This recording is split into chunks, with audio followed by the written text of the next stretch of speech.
屠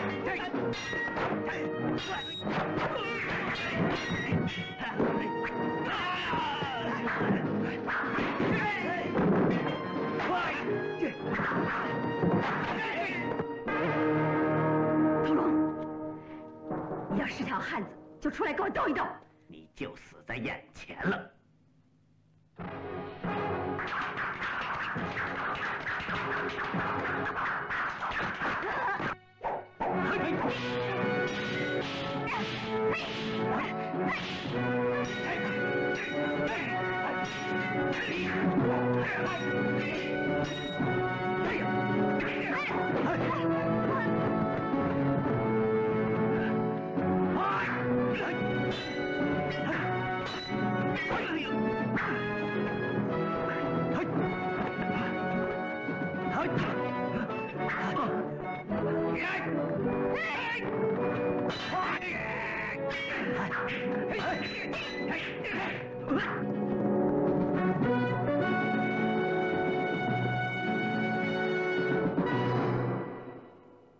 Et bonjour à tous, bienvenue dans ce nouvel épisode de Hong Kong Connexion. Aujourd'hui, petit conseil sur un genre que je n'aborde pas souvent sur ma chaîne, à savoir donc le wuxiapian. Je suis pas un très grand spécialiste de la chose, alors je les ai absolument tous vus, hein. Quand je dis que je suis pas un grand spécialiste, ce que je veux dire c'est que je ne me les suis pas bouffés et rebouffés, j'en ai vu un certain nombre. C'est un genre c'est le genre de film d'arts martiaux que j'aime moins par rapport au Kung Fu Pian et que je maîtrise moins, mais il y a des œuvres exceptionnelles, il y a des réalisateurs exceptionnels qui ont œuvré dans ce domaine, et il y a des films absolument sublimes. Et aujourd'hui, je vais vous parler d'un film réalisé par Wang Feng, produit par la Golden Harvest et sorti en 1971. Le film s'appelle Le Sabre écarlate. Il est sorti en France, hein, dans une VF tout à fait correcte de l'époque. Le titre hongkongais anglophone, c'est The Fast Sword, donc l'épée rapide. Et effectivement, je vais en parler un petit peu dans la vidéo, dans le podcast, dans la vidéo. C'est vrai que le film propose des chorégraphies fabuleusement chorégraphiées par Yan Ningye, et je pense épaulé par Sammo Hung. D'ailleurs, Sammo Hung fait aussi une petite apparition en tant que méchant dans le film, hein. Il a un tout petit rôle de figuration, et il se bat évidemment contre les héros. Il joue un rôle de méchant, comme c'était souvent le cas à l'époque. Donc pour replacer un petit peu dans le contexte, The Fast Sword, ça a été produit à une époque où c'était l'émergence en fait du studio de la Golden Harvest, puisque c'est un des premiers films de la Golden Harvest. Donc la Golden Harvest, elle a été fondée au début des années 70, et le tout premier film de la Golden Harvest, ce n'est absolument pas Big Boss. Big Boss doit être peut-être le 10e ou le 12e film de la Golden Harvest. Bien avant ça, il y a eu beaucoup de films de produits, et notamment des wuxiapian, puisqu'on le rappelle, le wuxiapian, c'est vraiment le grand genre populaire chinois, bien avant le cinéma de Hong Kong, qui était déjà produit massivement en Chine continentale à l'époque du cinéma de Shanghai. Et c'est vrai que le cinéma de wuxia avait une particularité, c'est qu'il était vraiment ancré dans la mythologie chinoise, dans le fantastique chinois, et c'était un genre plus mythologique et davantage fantastique, alors que les années 70, déjà ça va être amené par Chang-Chi dans les années 60, le film de sabre, donc le film de chevalerie chinoise, le wuxiapian, va avoir une dimension, on va dire, beaucoup plus classique, dans le sens, il va être inspiré par les chambara japonais et les westerns classiques américains, ou les westerns italiens. Donc on va avoir quelque chose de beaucoup plus terre à terre, et un peu moins lié au folklore, à la mythologie et au fantastique, alors que à la base, les Chinois raffolent de wuxiapian davantage fantastique et mythologique, puisque ça correspond plus ou moins à leur mythe fondateur et à leur roman fondateur. Donc du coup, c'est un genre qui est très apprécié en Chine, dans tout le monde chinois, hein, que ce soit en Chine continentale, à Hong Kong ou à Taïwan. Et ces trois pôles chinois ont vraiment produit des chefs-d'œuvre de wuxiapian. Alors Hong Kong, bien évidemment, dans les années 70, hein, principalement, c'est là où il y a les plus grands chefs-d'œuvre. Puis ensuite, Taïwan a aussi pris le relais. Et aujourd'hui, en Chine continentale, il y a quand même des films de wuxiapian très intéressants, que ce soit au cinéma, mais surtout dans le DTV. Il y a vraiment des wuxiapian très intéressants. Mais je reviens à mes moutons. Donc, The Fast Sword, le sabre écarlate, tourné donc par Wang Feng. Wang Feng, Réalisateur très important, puisque ça va être lui qui va réaliser donc le premier film de la Golden Harvest, donc j'y reviens, un film de sabre qui s'appelle Angry River, et avec Pai Ying et Yan Ninjay, produit par Raymond Shaw et chorégraphié par Yan Ninjay, comme beaucoup de films de Golden Harvest de l'époque. Yan Ninjay, je rappelle, hein, c'était le chorégraphe de King Hu, chez Lo Wei, il joue le rôle du méchant c'est le méchant, c'est Big Boss, hein, dans Big Boss, c'est aussi un des méchants de La Fureur de Vaincre, il a joué dans tous les films dans beaucoup de films de King Hu, peut-être pas tous, mais voilà, il va en chorégraphier les scènes dans beaucoup de ses premiers films, etc.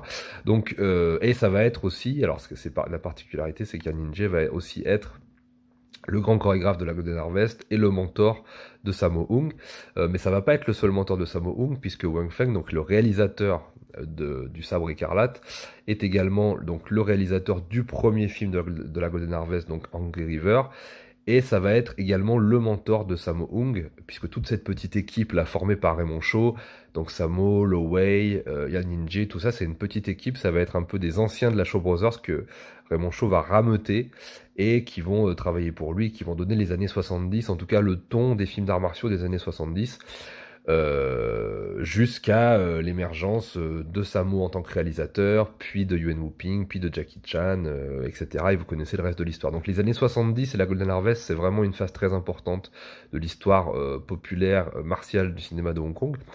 Et Wang Feng est un de ses plus dignes représentants, hein. Je pense qu'avec Lo Wei, c'était vraiment les deux réalisateurs maison de la Golden Harvest des premiers films, hein. D'un côté, Lo Wei réalisait les films avec Bruce Lee ou avec Jimmy Wang Yu. Et de l'autre côté, Wang Feng va réaliser les premiers wuxia-pian de la Golden Harvest, dont le sabre écarlate, et il va ensuite réaliser beaucoup de kung fu pian, mais en mettant en scène le Bruce Lee, enfin la Bruce Lee féminine, à savoir donc Angela Mao, donc la sœur de Bruce Lee dans Opération Dragon, et donc Wang Feng va mettre en scène Angela Mao dans beaucoup de grands classiques de cette actrice martiale, à savoir évidemment Hapkido, When Taekwondo Strike, Lady Tourbillon, ou encore The Tournament, Stoner, etc. avec George Lazenby, hein, le James Bond au service secret de Sa Majesté. Donc voilà, Wang Feng, un des grands réals de la Golden Harvest, un des grands monsieur. Il va, je crois, réaliser quelques films avec Wang Yu, encore que je sois pas sûr, je crois que c'est plutôt Lo Wei qui a réalisé les films avec Wang Yu. Et à la fin des années 70, il va réaliser un film qui s'appelle Shaolin Plot, dans lequel Sammo aura un rôle beaucoup plus important en tant qu'acteur, mais aussi en tant que chorégraphe, et aussi en tant que co-réal, puisqu'il va plus ou moins co-réaliser, co-diriger, être assistant réal, plus chorégraphe attitré de Shaolin Plot. Donc ça c'est en 76-77, et en 76, pratiquement à la fin de sa carrière, parce que Wang Feng aura une carrière assez courte, hein, de 10 ans, parce que c'est déjà un monsieur qui en fait œuvrait déjà à la Shaw Brothers, dans le studio de la Shaw Brothers dans les années 60, en tant que scénariste, et il a réalisé un wuxia-pian assez formidable qui s'appelle Crimson Charm, qui est assez cool, hein, que j'avais vu il y a quelques années déjà. C'est le seul film qu'il va réaliser à la Shaw Brothers, et tout de suite après il va embrayer donc avec Angry River, donc comme je vous ai expliqué.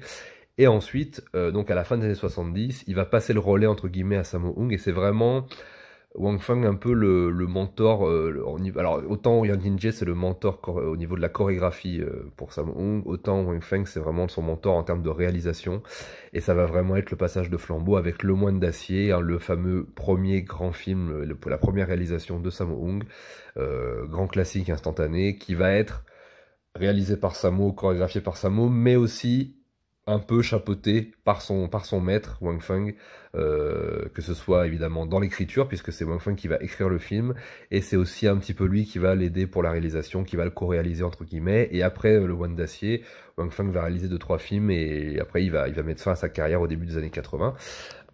Donc voilà, un peu, je voulais dresser un peu le portrait du réalisateur, parce que c'est vraiment un des grands réalisateurs phares de la Golden Harvest. Si vous êtes fan de la Golden Harvest, si vous êtes fan de toute cette vibes de films Kung Fu Pian, wuxia-pian des années 70, avec Bruce Lee ou avec Angela Mao, c'est vraiment, voilà, il y a toute cette vibes là, et Wang Feng en fait partie.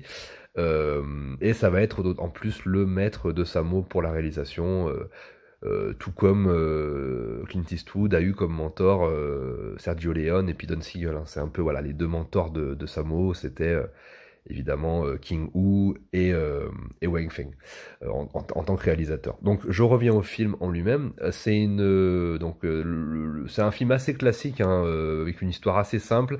En fait, l'originalité de ces films dans les années 70 que va amener la Golden Harvest et ce qui va un petit peu, on va dire, créer une espèce de décalage avec la Shaw Brothers, c'est que la Golden va tourner des films à plus petit budget, mais beaucoup plus en extérieur, alors que Shaw Brothers sont des grands films de studio tournés en intérieur, magnifiquement filmés, dans des beaux décors, des beaux costumes, mais qui du coup ont un côté un petit peu enfermé, un petit peu cloisonné, un petit peu froid par moment, alors que la Golden Harvest, au contraire, propose des films à moindre budget, c'est toute jeune boîte de production, mais du coup va ramener une certaine fraîcheur parce qu'il y aura beaucoup de tournage en extérieur. Alors ils vont se retrouver un peu coincés parce que tourner en extérieur à Hong Kong c'est très limité du fait des décors, il y a beaucoup de nature, mais c'est très difficile une fois que tout a été filmé du côté du nouveau territoire, c'est très difficile de trouver des nouveaux lieux, des nouveaux décors. Donc la Golden Harvest va aussi faire quelque chose d'assez radical, c'est qu'elle va aller tourner des films d'arts martiaux, des wuxia ou des kung-fu à l'étranger, et notamment là par exemple pour le Sabre écarlate dont je vais vous parler aujourd'hui, ça a été tourné à Taïwan, hein, il y a quasiment que des acteurs taïwanais, et je reconnais un peu les paysages taïwanais, je peux me tromper mais il me semble que c'est à Taïwan. Et la Golden Harvest va aussi beaucoup tourner de films en Corée du Sud, hein. Il y a beaucoup de films. Par exemple, les premiers films de John Woo vont être tournés le deuxième film de John Woo va être tourné en Corée. Le jeu de la mort de Bruce Lee devait être tourné en Corée aussi.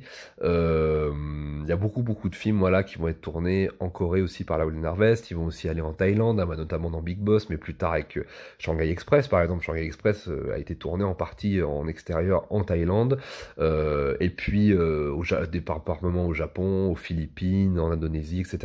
Donc vraiment, tournage en extérieur et souvent dans des pays étrangers, ce qui amène en fait un cachet particulier. Moi, j'avoue être vraiment un enfant de la Golden Harvest, hein, de par mon amour pour Bruce Lee, pour Jackie Chan, pour Wang Yu, pour tous ces stars-là. Moi, je suis pas du tout un enfant de la Shaw Brothers. C'est des films que j'ai découverts bien après avoir découvert et tombé amoureux du cinéma de Hong Kong. Donc moi, je suis vraiment tombé amoureux du cinéma de Hong Kong avec la Golden Harvest et les stars maison de la Golden Harvest.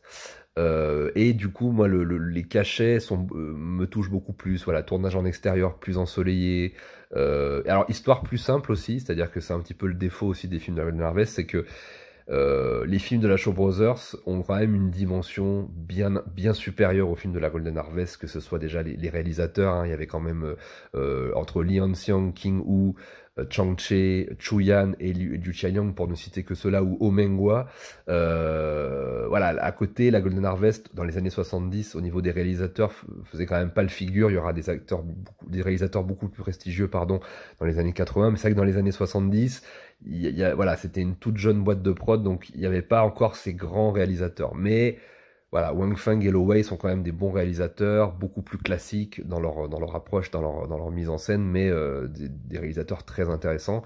Et ce qui va surtout donner en fait la Golden Harvest, le cachet de la Golden Harvest, ça va être les stars et la singularité des stars. Il y aura évidemment Jackie Chan, Bruce Lee, Sammo, etc., Yuen Biao et compagnie. Chacun a un peu sa patte et son originalité, ce que n'avait pas forcément la Shaw Brothers à l'époque, où toutes les stars étaient vraiment compilées et n'avaient pas forcément leur singularité à exprimer. Et donc la Golden Harvest va changer un peu ça aussi, en mettant voilà, c'est vraiment une nouvelle approche, et c'est très intéressant. Moi, c'est quelque chose qui me touche plus. Les films sont beaucoup moins profonds pour la plupart, il y a une dimension quand même inférieure par rapport à la Shaw Brothers, c'est évident.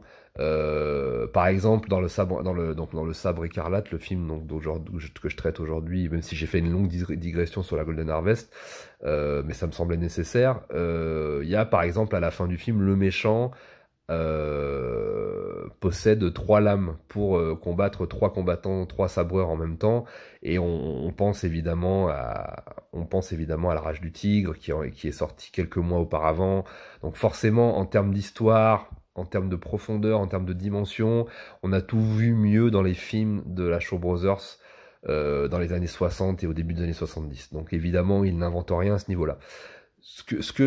Là où le film est intéressant et où moi je m'y retrouve, par contre, c'est qu'en termes, donc comme j'ai dit, tournage en extérieur, un côté un peu plus rafraîchissant, plus ensoleillé, etc.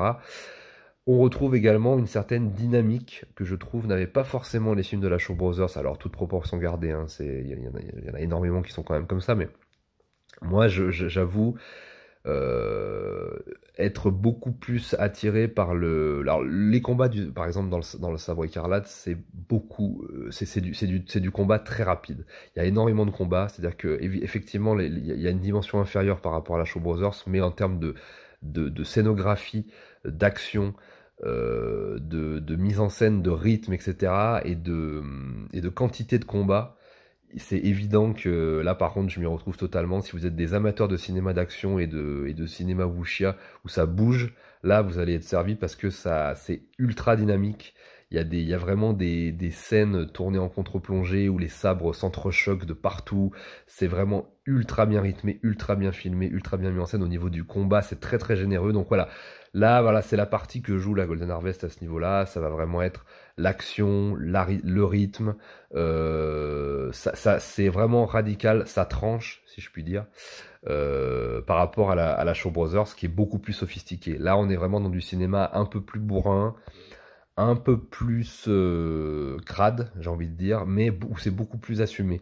On a effectivement, voilà, vu il y a pas beaucoup de décors, de lieux, c'est assez limité à ce niveau-là. Mais du coup, moi je m'y retrouve plus parce qu'il y a moins de personnages, moins de décors, ça va plus vite à l'essentiel, c'est une histoire très simple, on a déjà vu plein de fois, que ce soit dans des wuxia, dans des shambara, dans des westerns, dans des péplums, voilà, c'est vraiment une histoire archétypale qu'on a vue 150 fois, mais qui est très efficace, et comme j'ai dit encore une fois, où le spectacle et où les combats sont vraiment retranscrits de manière voilà, ultra rythmée, ultra rapide et tout. Il y a vraiment une rapidité incroyable. Le film s'appelle Fast Sword en anglais et c'est vraiment du combat ultra rapide et ultra jouissif. Donc voilà, c'était un petit peu pour vous donner une idée de ce que pouvait être le wuxiapian de la Golden Harvest des années 70, puisqu'effectivement ça sera pas le grand genre de la Golden Harvest, hein, le wuxiapian, ça sera plutôt le kung fu pian, avec des figures encore une fois comme Bruce Lee et comme Wang Yu, mais il y a quand même eu quelques wuxia, dont celui-là, dont par exemple The Blade Spares None, avec Angela Mao aussi qui est très bien. Voilà, il y en a d'autres. André River par exemple, c'est un film que j'ai jamais vu, j'aimerais bien vraiment le découvrir un jour. C'est vraiment le premier film de la Golden Harvest en plus, voilà, qui est mon grand studio, donc j'aimerais beaucoup le regarder un jour. Mais en tout cas voilà, c'était un petit conseil pour vous replonger dans une histoire de la Golden Harvest, pas la plus connue et pas la plus abordée en général, c'est le wuxiapian de la Golden Harvest. Et donc le sabre écarlate, trouvable, voilà, comme vous pourrez sur internet ou en import, ça s'appelle donc The Fast Sword. Et au niveau du casting, c'est intéressant parce qu'on retrouve beaucoup, alors quasiment que des acteurs de Taïwan, hein. Moi que ce soit le méchant du film, alors dont j'ai oublié le nom, et c'est un acteur de Taïwan que vous avez vu dans beaucoup de films, à l'époque où Jackie Chan tournait chez Loway, mais aussi d'autres films d'arts martiaux, il tournait aussi beaucoup chez King Hu. Vous retrouverez Sammo Hung dans un petit rôle. Vous allez retrouver aussi Chang Yi, qui est aussi un grand acteur qui a beaucoup œuvré dans le cinéma martial, que ce soit le wuxia ou le kung fu. Et puis on retrouve aussi, alors ça c'est pour les fans de King Hu, je vous ai fait une vidéo sur King Hu il y a pas longtemps, et il y a son acteur fétiche dans le sabre écarlate, donc qui est Chu Ching, qui est pas du tout un pratiquant d'arts martiaux à la base, qui est un homme plutôt un intellectuel lettré, et qui a joué qui était l'ami et l'acteur de fétiche de King Hu, et qu'on retrouve là dans le sabre écarlate, qui a fait quelques films aussi pour la Golden Harvest dans les années 70. Donc voilà, ça fait toujours plaisir de le retrouver dans ce petit film mineur, mais très intéressant si vous voulez un petit peu vous replonger dans ces années-là. Et si vous êtes fan de la Golden Harvest, et puis en plus si vous êtes fan de wuxia, voilà, je ne peux que vous le conseiller. Le film très court, il dure 1h20, voilà, il est très très très efficace, et c'est ce que j'aime bien aussi chez la Golden Harvest. C'est moins profond que la Shaw Brothers, mais c'est foutrement efficace. Et voilà, ça apporte une dimension populaire immédiate et une efficacité incroyable. Donc voilà. Désolé, j'étais très long, je me suis beaucoup répété sur beaucoup de mots comme d'habitude, vous me connaissez, hein, je pars un peu dans tous les sens. Petit aparté que je voulais vous faire aussi, vous allez vous rendre compte que là l'épisode d'aujourd'hui sera le numéro 170 de la chaîne et que l'épisode de King Hu était le 166. Et donc vous vous dites où sont passés les épisodes 167, 168, 169. Et je vais vous expliquer, c'est qu'en fait j'ai remis d'anciens épisodes, d'anciennes vidéos que j'avais enregistrées sur ma chaîne, et notamment la vidéo sur Jack Burton, sur mon hommage à Christophe Gans et sur mon parcours dans le cinéma de Hong Kong que j'avais fait sur la chaîne Total Packboy, que j'ai décidé de mettre en épisode dans Hong Kong Connection. Donc là, si jamais vous voulez retrouver les vidéos, elles sont bien en arrière sur ma chaîne, mais vous retrouverez donc ces épisodes-là, donc Jack Burton, Gans et puis mon parcours par rapport au cinéma de Hong Kong en épisode 167, 168, 169 et qui font le lien entre l'épisode sur King Hu et l'épisode d'aujourd'hui. Donc voilà, donc c'est pour que vous soyez pas perdus dans les épisodes. C'est normal que vous ne le trouviez pas entre voilà les 3 épisodes qui manquent sont en fait d'anciennes vidéos que j'ai mis dans la liste des épisodes donc en connexion. Ça me paraissait logique et j'aurais dû le faire dès le départ, mais je me suis planté et là j'ai décidé de le faire. Et du coup, bah là, elles seront évidemment intégrées dans la playlist. Donc n'hésitez pas à consulter les playlists, hein, c'est beaucoup plus pratique si vous voulez vous retrouver, parce que la chaîne est très très très bordélique, comme mes vidéos. Donc voilà, bah écoutez, je vous embrasse, je vous laisse là-dessus, prenez soin de vous, et je vous dis à très bientôt. Bye.